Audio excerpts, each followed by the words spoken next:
Dear students, आज जो subject है फार्माकोथेरेपेटिक्स, आज जो हम पढ़ाएंगे टॉपिक हाइपरटेंशन। हाइपरटेंशन एक डिजीज़ जिसमें हम बताएंगे कि हाइपरटेंशन कैसे होता है और किस कारण होता है, और इसका जो सिम्टम्स होते हैं वो भी समझाएंगे, और इसमें कैसे हम बिना दवाइयों के ठीक कर सकते हैं। तो स्टूडेंट्स, इसमें हम ये भी बताएंगे कि आप कौन सी दवाइयाँ इसमें प्रयोग कर सकते हैं जिसकी मदद से, हेल्प से हम ठीक कर सकते हैं हाइपरटेंशन।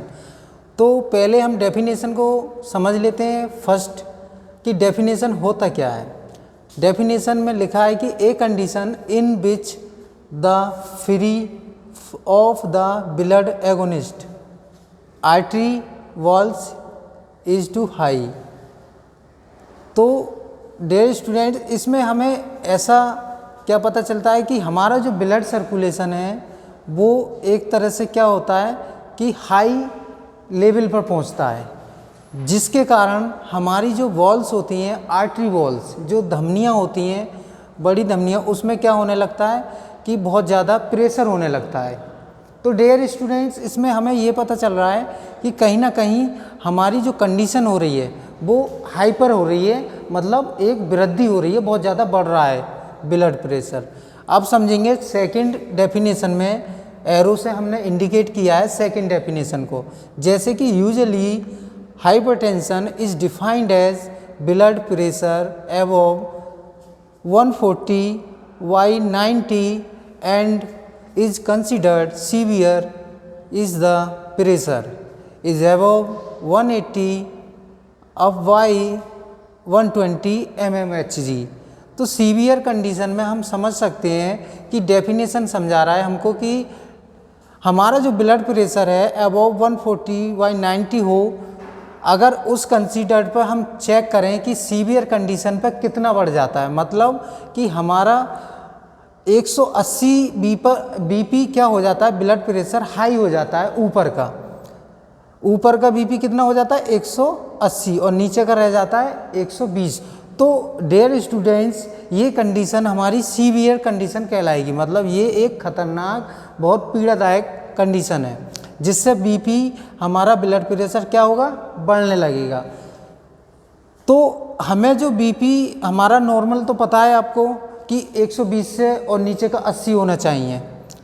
अब जैसे इस कंडीशन को हम क्या कहते हैं, सीवियर कंडीशन।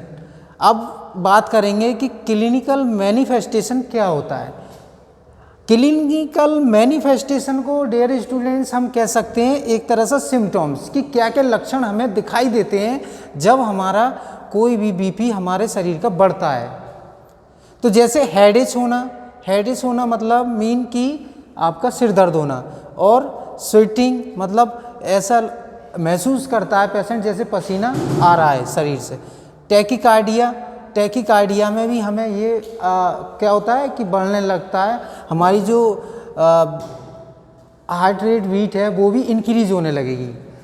और डियर स्टूडेंट्स, हम पाल्पिटेशन में समझें तो इसमें भी हमें ये पता चलता है कि जो हार्ट रेट है वो एक तरह से वृद्धि करने लगा है।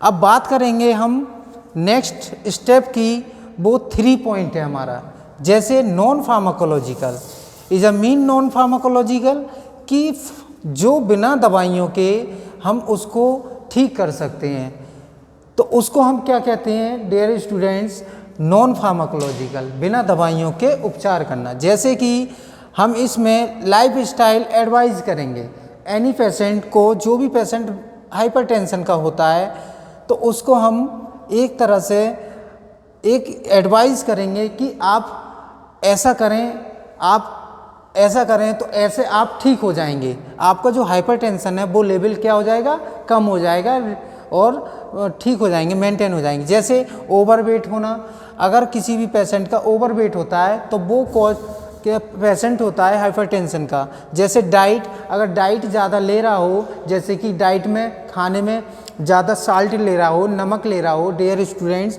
तो उसमें हम एक क्या करेंगे, उसकी डाइट को मेंटेन करेंगे। रिड्यूस द साल्ट इंटेक, इसमें हम करेंगे जो साल्ट है खाने में, जैसे डाइट में खाने में क्या ले रहा है, साल्ट ज़्यादा ले रहा है, नमक ज़्यादा ले रहा है, उसमें क्या करेंगे, उसको कम करेंगे, तो वो पेशेंट मेंटेन कर सकता है अपने ब्लड प्रेशर को, जो कंडीशन हाइपरटेंशन होती है। रेगुलर एक्सरसाइज के लिए कहेंगे, रेगुलर एक्सरसाइज करेगा कंटिन्यू, तो उससे भी एक्सरसाइज से क्या होगा डियर स्टूडेंट, मेंटेन होगा PP. Don't use the alcohol, जैसे कि कुछ हाइपरटेंशन क्यों होती है, क्योंकि उसमें कुछ पेशेंट हमारे ऐसे होते हैं जो अल्कोहल का ज़्यादा यूज करते हैं। अल्कोहल हमें ज़्यादा यूज नहीं करना होता है, जिसके कारण हाइपरटेंशन के शिकार हो जाते हैं डियर स्टूडेंट्स। एंड स्मोकिंग को नहीं करना चाहिए, स्मोकिंग को छोड़ देना चाहिए या हमें रोक देना चाहिए। स्मोकिंग भी हमारा एक ऐसा लक्षण है जिससे हमारा हाइपरटेंशन का शिकार हो जाता है कोई भी पेशेंट। अब बात करेंगे फार्माकोलॉजिकल, अगर ये परेशानी हाइपरटेंशन की होती है तो उसमें हम कौन सी दवाइयाँ यूज कर सकते हैं डियर स्टूडेंट्स। जैसे अल्फ़ा ब्लॉकर्स जो दवाइयाँ होती हैं, तो हम फार्माकोलॉजिकल में उसमें हम दवाइयाँ देते हैं पेशेंट को, जैसे कि फिनोटालामीन और फिनोक्सीबेंजामीन। इसको हम दवाइयाँ देने से क्या होता है, हाइपरटेंशन रिड्यूस हो जाता है और कम हो जाता है, जो कि अल्फ़ा ब्लॉकर्स का काम करती हैं। जैसे सेकंड पार्ट बी में देखें तो बीटा ब्लॉकर्स क्या होती हैं, जो हमारी एटेनोलॉल होती हैं, और सेकंड हमारी लेवेट्रोलॉल होती हैं, और कार्बिडोफिलॉल होती हैं। डिफरेंट ऐसी ड्रग होती हैं जो हमारा बीटा ब्लॉकर्स का काम करती हैं, जिससे हमारा हाइपरटेंशन हम मेंटेन कर सकते हैं और रोक सकते हैं।